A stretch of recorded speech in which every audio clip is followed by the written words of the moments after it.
নমস্কার বন্ধুরা, welcome back to my channel. তো আজকে দেখুন এখানে আরেকটা নতুন রেসিপি নিয়ে এসেছি। রেসিপি না, আজকে হচ্ছে আমি নিয়ে এসেছি সাবু মাখা। তো মহাশিবরাত্রির উপবাসের পরে, উপবাস ভঙ্গন করবার পরে যেটা আমরা সাবু মাখা খাই, সেই সাবু মাখা আজকে কিভাবে বানানো হয় সেই সাবু মাখাটা আজকে দেখানো হচ্ছে। তো চলুন কিভাবে সাবু মাখা হয় সেইটা আপনাদের সাথে শেয়ার করি। তো এখানে সাবু মাখা মাখতে আমার কি কি জিনিস লাগছে।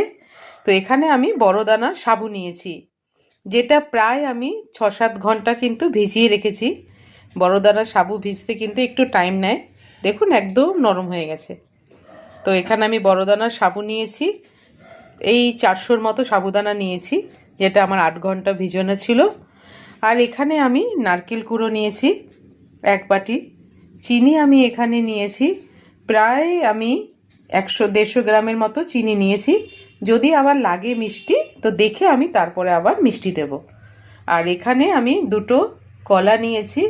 আর এখানে আমি নিয়েছি গন্ধরাজ লেবু। তো এখানে দেখুন গন্ধরাজ লেবুর পাতাও নিয়েছি আর গন্ধরাজ লেবু নিয়েছি। তো এবার আমি সাবুটা মাখবো। সাবুটা আমি বড় একটা ভাণ্ডে বাসনে শিফট করে নিয়েছি। তো এবার সাবুর মধ্যে প্রথমে কলাটা খুব ভালো করে মাখতে হবে। কলাটা খুব ভালো করে মাখার পরে এর মধ্যে চিনিটা দিয়ে দেবো। চিনির সাথে কলা দিয়ে মাখলে কি হয়, কলাটা খুব ভালোভাবে স্ম্যাশ হয়ে যায়। এইভাবে চিনির সাথে কলা দিয়ে মাখবো। আমার যদি প্রয়োজন হয় দেখছি, যদি লাগে আরেকটা কলাও আমি দিয়ে দিতে পারি। মাখার পরে বুঝতে পারবো। তো খুব ভালোভাবে কলার সাথে সাবুটা ভালোভাবে মাখতে হবে। আমি কিন্তু আরেকটা কলাও দিয়ে দিলাম, 2টো ছিল, 3টে কলা দিয়ে কিন্তু মাখছি।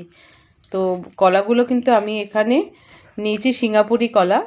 আপনারা সবরি কলা বা কাঁঠালি কলা দুটোতেই করা যায়। তো 3টে আমি এখানে মোট কলা নিয়েছি, নিয়ে সাবুর সাথে খুব ভালোভাবে মাখছি। এইবার নারকেলটা দিয়ে দিচ্ছি। খুব ভালো লাগে উপোসের পরে এই খাবারটা খেতে। নারকেলের সাথে সাবুটা দিয়ে এবার মেখে নেব।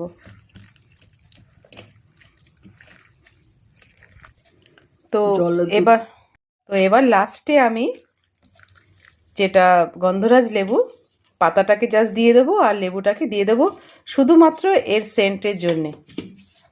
এটা দিয়ে মেখে নেব। আর যদি লেবু ছাড়া করতে চান তাহলে আপনারা এর মধ্যে দুধটা দেবেন। দুধ দিলে কিন্তু লেবু দেওয়া যাবে না, তাহলে দুধটা কেটে যাবে। আমি যেহেতু গন্ধরাজ লেবু দিয়ে করছি আর আমার বাড়িতে দুধ দিয়ে অতটা পছন্দ করে না, তো সেই কারণের জন্য এখানে আমি এবার এর মধ্যে একটু জল দিয়ে দেবো।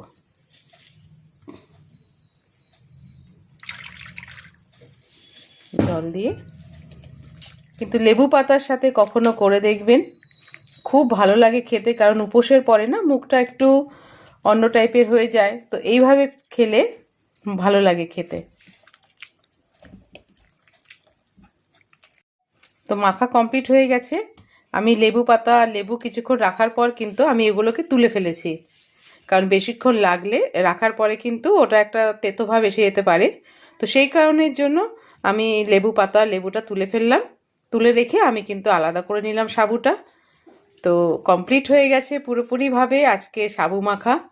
তো উপবাসের দিনে উপোসের করার পরে আপনারা যদি এইভাবে সাবু মাখা খান, খেতে কিন্তু খুব ভালো লাগে। তো আজকে পুরোপুরিভাবে কমপ্লিট হয়ে গেছে সাবু মাখা। খুব কম সময়ে ঠাকুমা দিদাদের হাতে যেভাবে সাবু মাখা তৈরি করা হতো সেইভাবে ঠিক আজকে বানিয়েছি। তো শেয়ার করলাম কিভাবে বানাই। ভালো লাগলে কমেন্ট বক্সে জানাবেন এবং ফুডস উইথ বৈশাখী চ্যানেলটার সঙ্গে থাকবেন। Thank you.